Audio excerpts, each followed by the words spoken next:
Just like there's a long list of liberal celebrities who swear they'll go if a Republican is elected, and no one ever does. Miley Cyrus once said, "I am moving if Trump is my president. I don't say things I don't mean."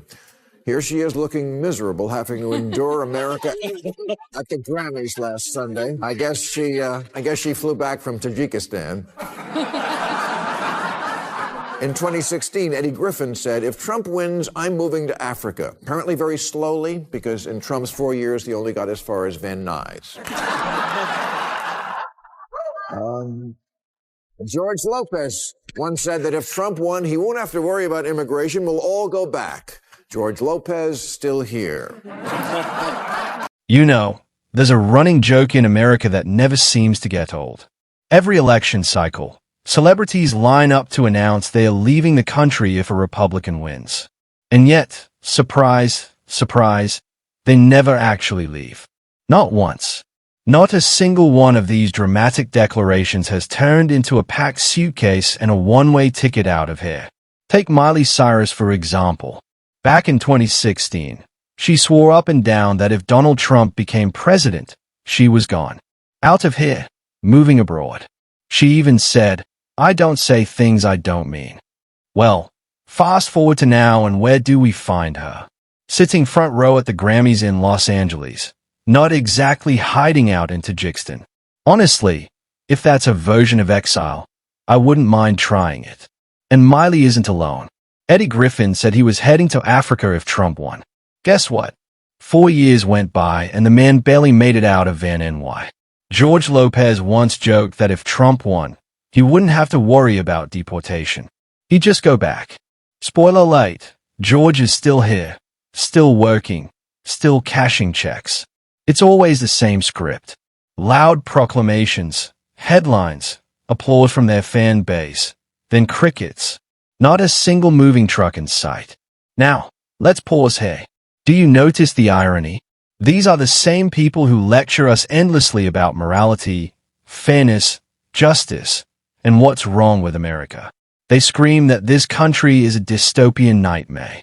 But when push comes to shove, they're not going anywhere. Because deep down, they know what we all know. For all its flaws, there's no place better. Maybe the problem isn't that America isn't worth defending. Maybe the problem is that lots of people today are entitled whiners who have no perspective and no idea how good they have it.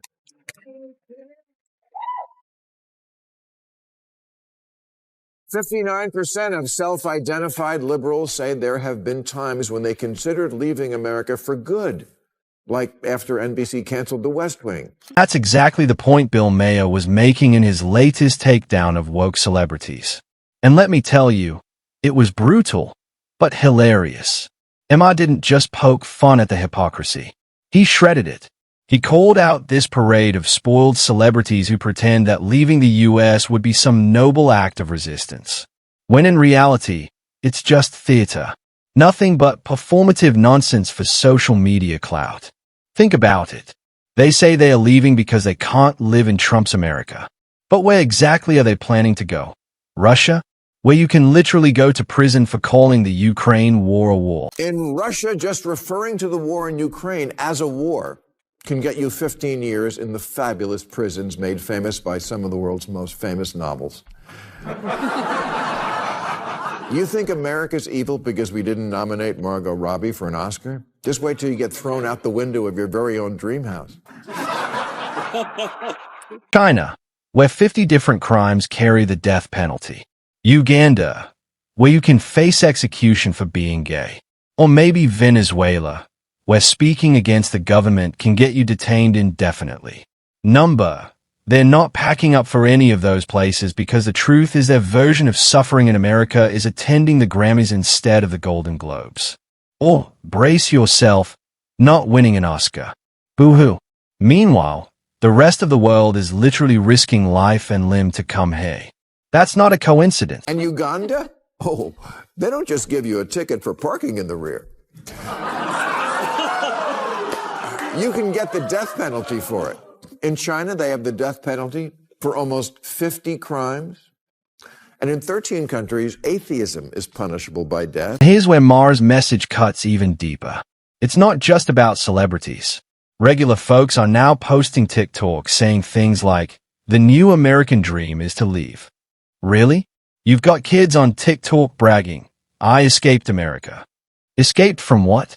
The Starbucks line, the free Wi-Fi, the ability to trash your own government on social media without disappearing into a gulag. That's when Maher hit the nail on the head. The war we debate about in America, it's not there to keep you in. Nobody's holding you hostage. If you don't like it here, there are 195 other countries waiting for you. Then there's all the TikToks telling Americans things like, I think the new American dream is to leave. I'm 18 years old and I escaped America. Yeah. Yeah, you don't have to escape America. That wall we're always debating isn't to keep you in. But let's be real. If America is so awful, why is everyone else fighting to get in, not out? And that's the question nobody seems willing to answer. If this country is really the nightmare TikTok activists and woke celebrities say it is, why do millions of immigrants risk everything just to set foot on U.S. soil? Why do people float across oceans, crawl under fences, and wait years in line for a chance at American citizenship? You don't see people lining up to sneak into North Korea or Venezuela. You don't see them fighting to move to Saudi Arabia where women can't even choose their own clothing. But you do see caravans of people desperate to get into the so-called horrible United States. That alone should shut down the argument. Here's what Maher really exposed. The problem isn't America. The problem is entitlement. A lot of people today are so blinded by privilege that they have no perspective.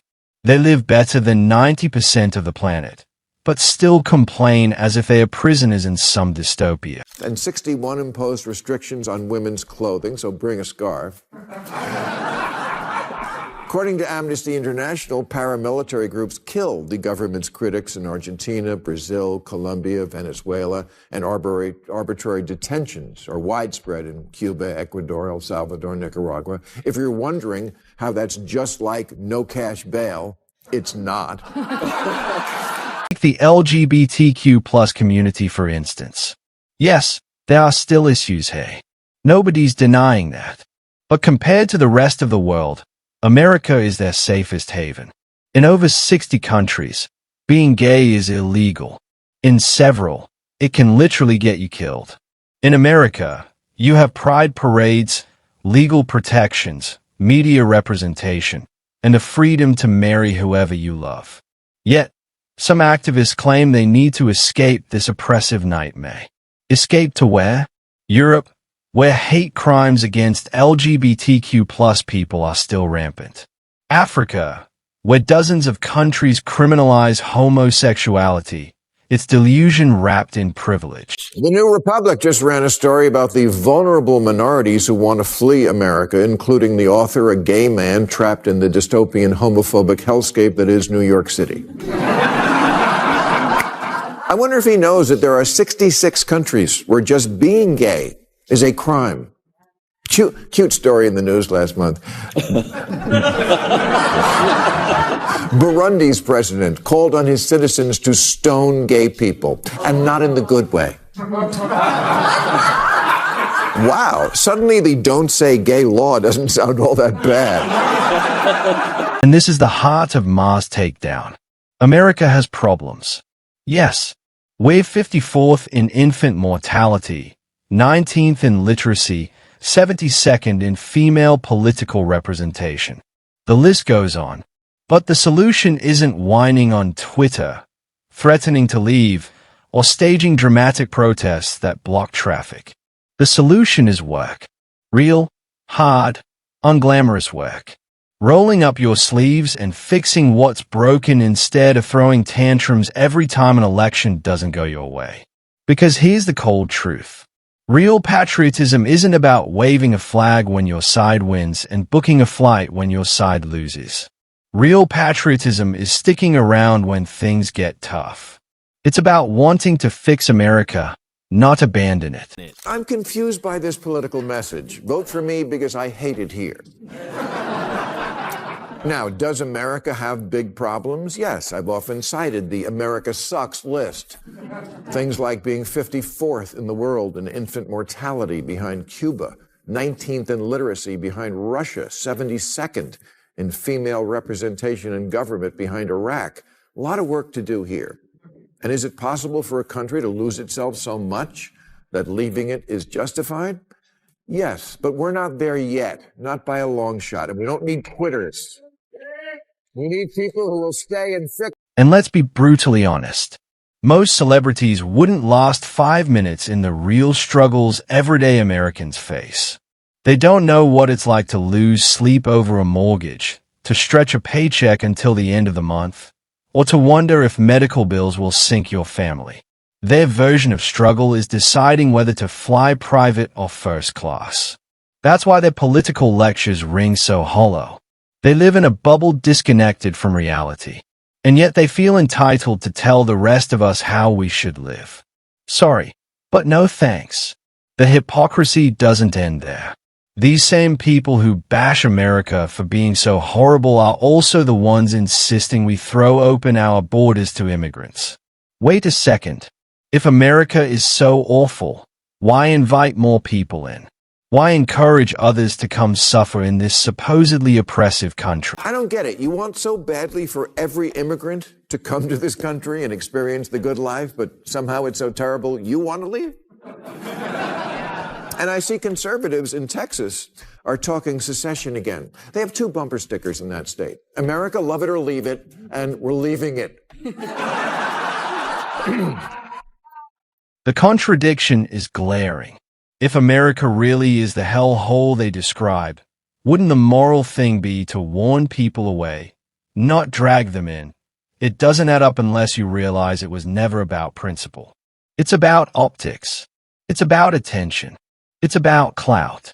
And that's why Maher's takedown resonated, because he stripped away the theatrics and exposed the truth. These celebrity-resistant statements are nothing more than virtue signaling.